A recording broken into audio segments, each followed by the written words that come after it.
살아계시며 역사하시는 아버지 하나님, 우리 안에 임재하여 주시사 주님이 기뻐하시는 그 은총의 길들을 걸어가고 살아내고 살아가는 저희들 될 수 있도록 이 새벽에도 말씀하여 주옵소서. 의지하고 예수님의 이름으로 기도하옵나이다. 아멘.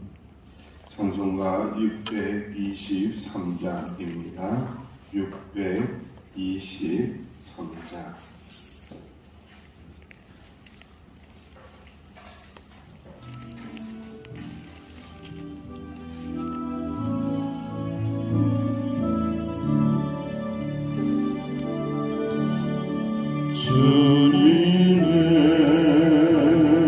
주님의 시간에 아름답게 모든 것 변하니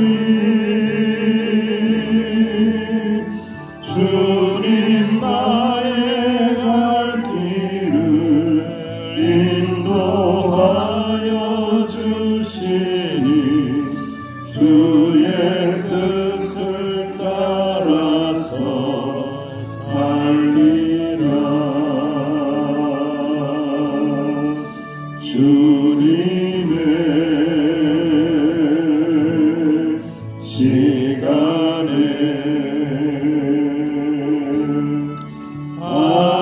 아름답게 모든 것 변하니 나의 정성 다하여 주를 찬송하오니 주의 뜻을 이루어 주소서. 1절합니다. 주님의 시간에 아름답게 모든 것 변하니 주님 나의 갈 길을 인도하여 주시니 주의 뜻을 따라서 살리라. 주님의 시간에 주님의 시간에 아름답게 모든 것 변하니 나의 정성 다하여 주를 찬송하오니 주의 뜻을 이루어 주소서. 합심하여 기도합니다. 하나님의 말씀을 듣고 기도하며 나갈 때에 주님의 뜻을 이루게 해달라고, 주님의 뜻을 따라서 살아가게 해달라고 합심하여 기도합니다. 아버지 하나님, 그렇습니다. 이 새벽에도 하나님의 말씀을 상고합니다. 하나님의 말씀을 묵상합니다. 하나님의 말씀을 묵상합니다. 생명의 양식을 묵상합니다. 인도하여 주시기 원합니다. 내 뜻대로 살지 않게 하여 주시고 주님 뜻을 따라서 살게 하여 주옵소서. 나의 뜻이 이루어지지 않게 하여 주시고 아버지 하나님의 뜻이 이루어지게 하여 주옵소서. 그 놀라운 은혜의 길들을 잘 걸어갈 수 있는 저희들이 될 수 있도록 이 새벽에 말씀하여 주옵소서. 깨닫게 하여 주옵소서. 함께하여 주옵소서. 주님 역사하여 주옵소서. 감사합니다. 주님 예수님의 이름으로 합심하여 기도하옵나이다. 아멘. 하나님의 말씀 함께 봉독합니다. 사무엘하 19장 16절에서 30절입니다. 사무엘하 19장 16절에서 30절까지 말씀 우리 함께 용서와 화해가 그다지 쉽지 않다라는 것을 깨달으면서 함께 말씀을 봉독합니다. 시작. 바울임에 있는 베냐민 사람 게라의 아들 시므이가 급히 유다 사람과 함께 다이강을 맞으러 내려올 때에 베냐민 사람 1000명이 그와 함께하고 사울 집안의 종 시바도 그의 아들 15과 종 20명과 더불어 그와 함께하여 요단강을 밟고 건너 왕 앞으로 나오니라. 왕의 가족을 건너가게 하며 왕이 좋게 여기는 대로 쓰게 하려 하여 나룻배로 건너가니 왕이 요단을 건너갈 때에 게라의 아들 시므이가 왕 앞에 엎드려 왕께 아뢰되 내 주여 원하건대 내게 죄를 돌리지 마옵소서. 내 주 왕께서 예루살렘에서 나오시던 날에 종의 대역한 일을 기억하지 마시며 왕의 마음에 두지 마옵소서. 왕의 종 내가 범죄한 일을 알기에 오늘 조셉의 족속 중 내가 먼저 내려와서 내 주 왕을 영접하나이다 하니 스루의 아들 아비새가 대답하여 이르되 시므이가 여호와의 기름 부으신 자를 저주하였으니 그로 말미암아 죽어야 마땅하지 아니하니가 아니라 다윗이 이르되 스루의 아들들아 내가 너희와 무슨 상관이 있기에 너희가 오늘 나의 원수가 되느냐. 오늘 어찌하여 이스라엘 가운데서 사람을 죽이겠느냐. 내가 오늘 이스라엘의 왕이 된 것을 내가 알지 못하리요 하고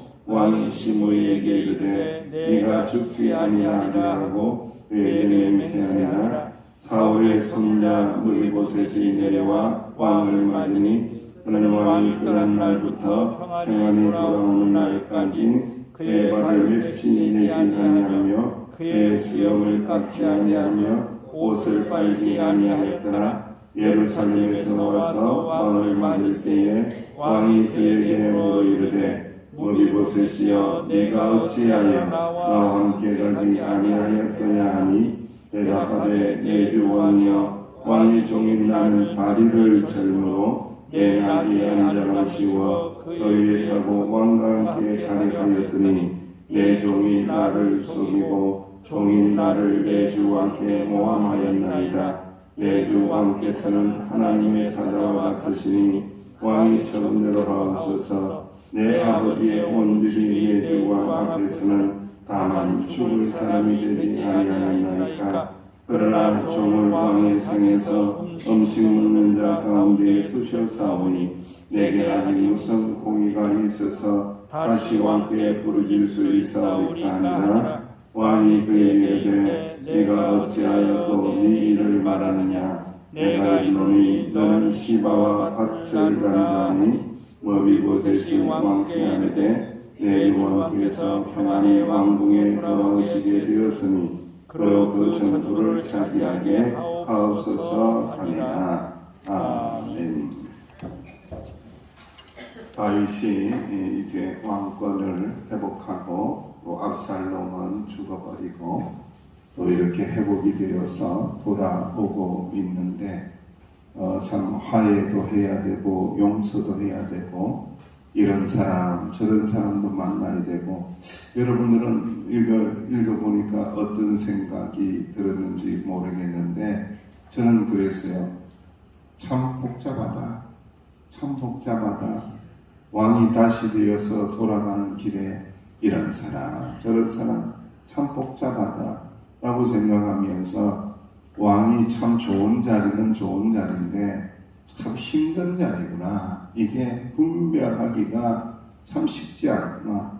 하나님께서 지혜와 은혜를 주시지 않는다면은 이거 화해하고 용서하는 것들도 참 분별하기가 쉽지 않겠다라는 생각을 치울 길이 없다라는 생각을 하면서 말씀을 묵상을 했습니다. 그래서 말씀의 제목을 저는 이렇게 잡아봤습니다. 조금은 복잡한 공식 용서와 화해. 조금은 복잡하다. 복잡한 이 공식인데 이걸 은혜 가운데 지혜 가운데 잘 풀어내야 되는데 다윗이라고 할지라도 다윗도 인간이고 죄인이기 때문에 이걸 완전하게 100점 맞을 정도로 풀어내고 있는 것은 아니구나라는 것을 보면서 하물며 너는 이러한 문제 앞에서 잘 풀어낼 수 있겠니? 참 쉽지 않다. 하나님에게 은혜를 구하고 지혜를 구해야 되겠구나라는 생각을 하게 되었습니다. 다윗이 요단강에 이르렀을 때에 시므이가 나옵니다. 여러분, 시므이는 베냐민 지파예요. 베냐민 지파는 누구 왕의 지파예요? 사울 왕의 지파예요. 그러니까 정적이에요, 정적. 그것도 모자라서 시므이는 어떻게 했어요? 다윗이 쫓겨나서 도망가고 있을 때에 티끌을 날리면서 꺼져라 하면서 왕한테 욕을 하고 저주를 퍼붓던 자가 누굽니까? 시므이입니다. 시므이. 단칼에 죽여도 참 아무 할 말이 없는 그런 자인데 이 백성들 1000명을 또 데리고 왔어요. 다 위세를 보여주는 거예요. 여러분들, 우리 지파가 이 정도 된다. 내 밑에 사람들이 이 정도 된다. 위세를 또 과시를 하면서 또 시므이가 이렇게 다윗에게 접근을 해서 용서를 빈다라는 그 모습이에요. 참 여러분 같으면 용서해야 돼요. 죽였으면 좋겠어요. 죽였으면 좋겠어요. 죽였으면 좋겠어요. 말씀 안 하시죠. 그렇죠. 그게 제일 인간적인 답변이에요. 사실은요. 이거 괘씸하거든요, 이거. 그런데 이제 통일왕국을 다시 이제 세워가려고 하니까 마지못해서 어찌할 수 없으니까 아비새가 나와서 장군이 나와서 죽여버립시다. 저 기름 부은 왕을 저주한 자를 어떻게 살려줄 수 있습니까? 마땅히 죽여야 됩니다. 라고 하는데 용서를 베푸는 그러한 장면이 기록이 되고 있습니다. 참 이 모습을 보면서도 이 다윗이 흔쾌하게 용서를 했을까? 그렇지 않다라는 거 이렇게 말씀 쭉 읽어보면은 굉장히 정략적이에요, 여러분들. 이게 용서하는 게 좋을까? 죽이는 게 좋을까? 용서가 좋을까? 죽이는 게 좋을까? 곰곰이 생각해 보니까 용서하는 게 한 55% 정도 좋을 것 같아. 5% 정도 나을 것 같아. 죽이는 건 한 45% 될 것 같아. 이런 생각을 했던 것 같아요. 제 생각이에요, 여러분들. 그랬는데 보면은 살려주는 게 그래도 조금 낫겠다 싶어서 살려주는 장면으로 이 부분은 시므이의 부분은 정리가 됩니다. 그런데 이제 두 번째 인물은 머비보셋이 이렇게 등장합니다. 요나단의 누구죠? 요나단의 아들이죠. 사울의 손자죠. 손자. 참 머리 아픈 거예요.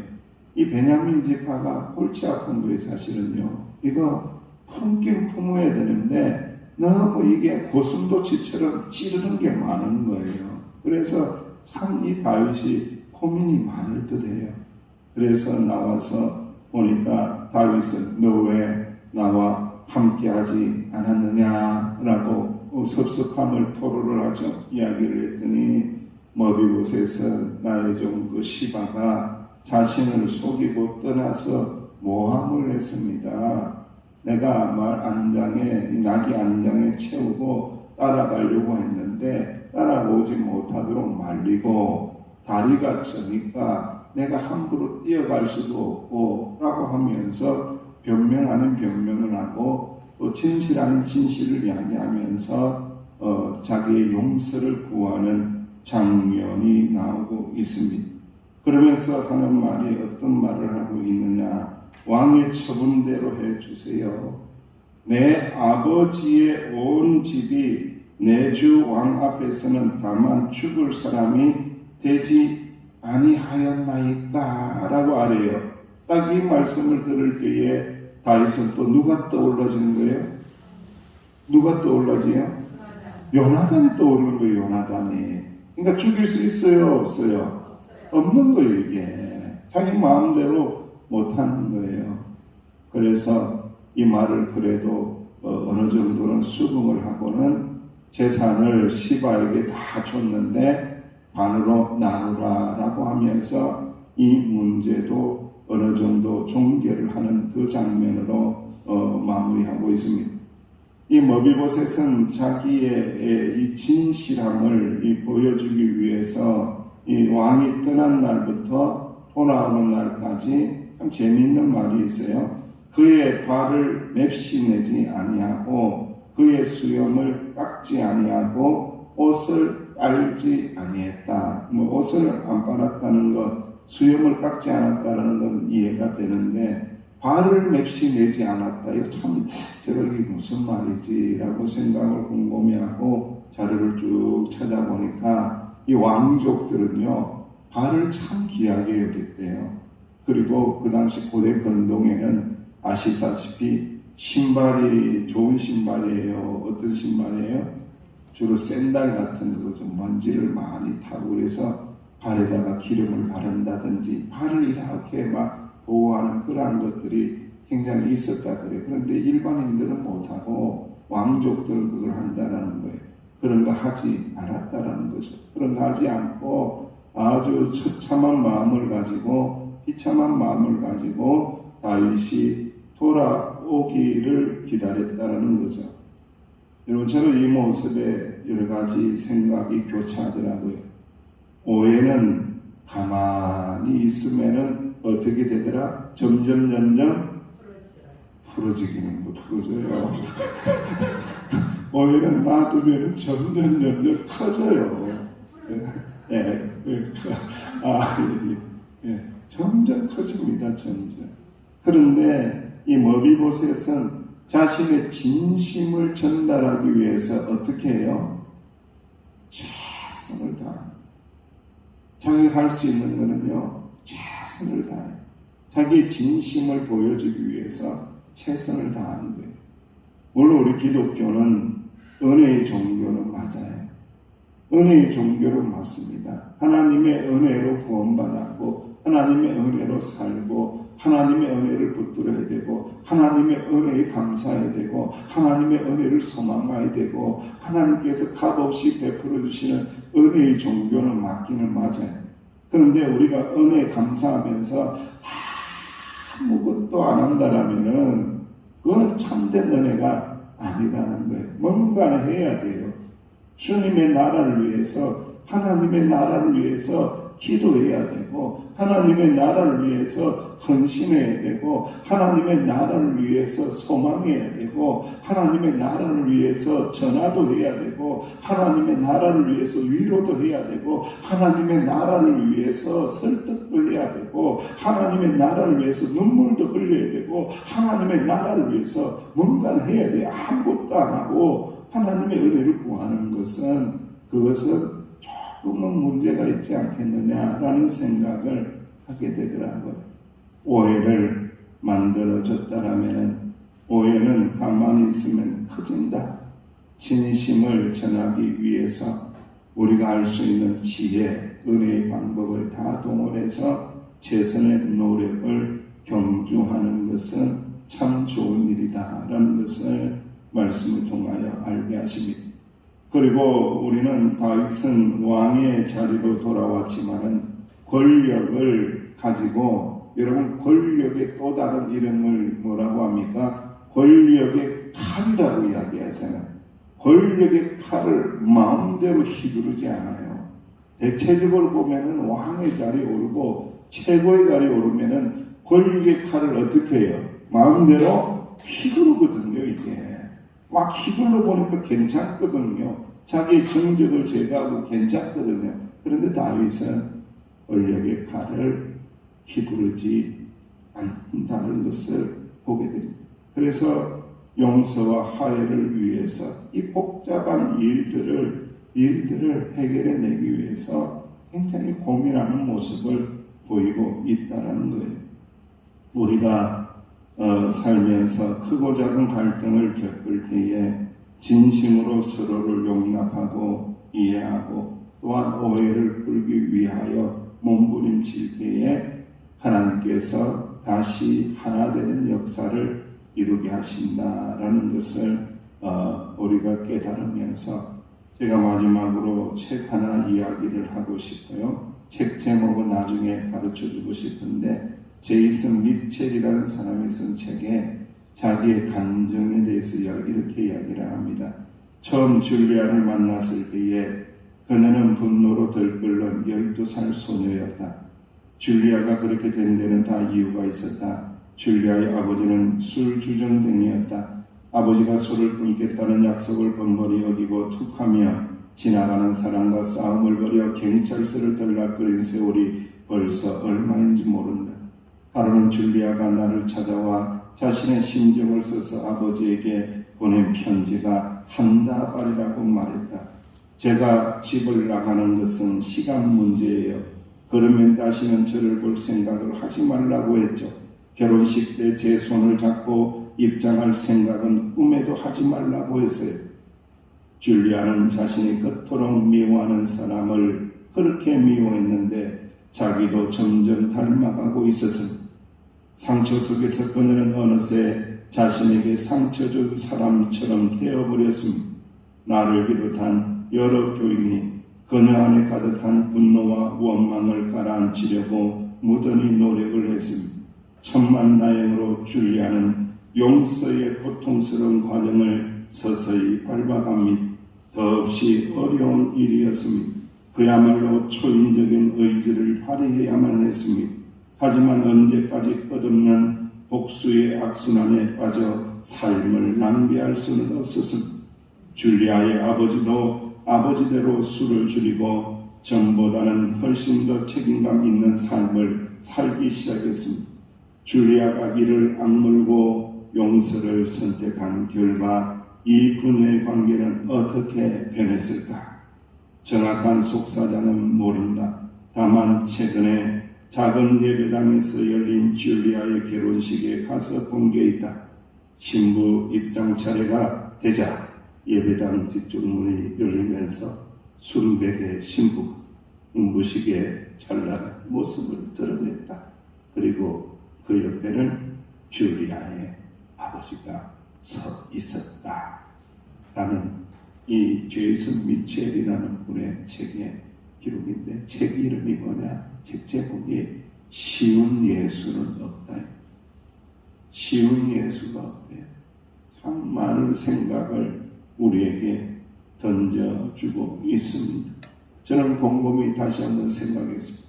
쉬운 예수님 없다. 예수 믿는 거 쉽지 않다. 그러나 그럼에도 불구하고 우리에게 은혜를 베풀어 주시길 원하는 예수님이 계신다. 그 예수님이 계시기 때문에 우리는 신앙의 경주를 힘들지만은 고되지만은 조금 복잡하지만은 이 길을 걸어가야 한다라는 이 믿음을 가지게 되었습니다. 용서와 화해 굉장히 복잡하고 어려운 길입니다. 하지만은 십자가의 능력을 의지하면서 주님 은혜 베푸시며 지혜를 주시고 역사해 주심을 믿으며 그 아름다운 길들을 걸어가실 수 있는 저와 여러분 되시기를 주님의 이름으로 축원합니다. 기도하겠습니다. 하나님 감사합니다. 이 새벽에도 말씀을 읽고 말씀을 묵상했습니다. 예수님 믿는 거 쉬울 줄 알았는데 가면 갈수록 복잡해지고 어렵다는 것을 깨닫습니다. 하나님의 은혜가 필요하고 하나님의 도우심이 필요하고 하나님 주시는 지혜가 필요하다는 것을 알게 하시니 감사합니다. 이 새벽에도 엎드려 기도할 때에 지혜를 허락하여 주옵소서.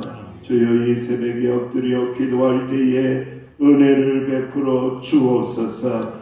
풀어지는 역사가 일어나게 하여 주시사 마음이 평안해지고 영육간에 강건할 수 있도록 축복하여 주옵소서. 예수님의 이름으로 간절히 기도하옵나이다. 아멘. 말씀을 붙드시고 기도하시고 또 여러분 연약한 지체들을 위해서 계속해서 기도해 주시기 바랍니다.